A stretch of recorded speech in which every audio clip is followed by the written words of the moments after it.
Great morning, ako si Mrs. Teresita Noceja Ramos. I'm 58 years old. Sumali ako sa First Vita Plus ng 2017.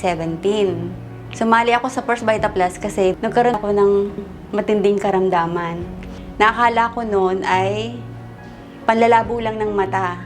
Nagpa-check up ako nung March.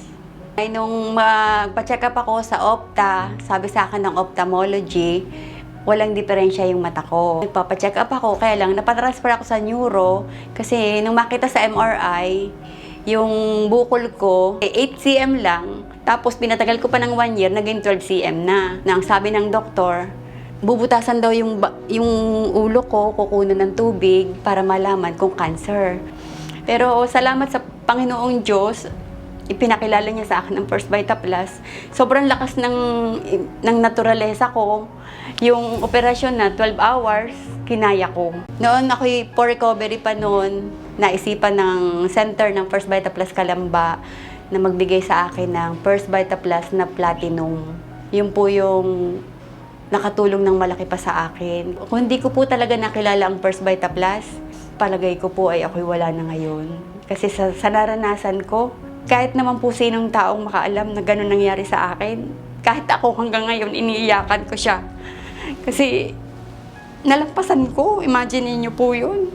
Every 2 hours, nagpapatimpla ako ng Vita Plus na gold, na guyabano. Ang naitulong niya sa akin, alam mo ba yung simula dito kong biak, hanggang dito siya.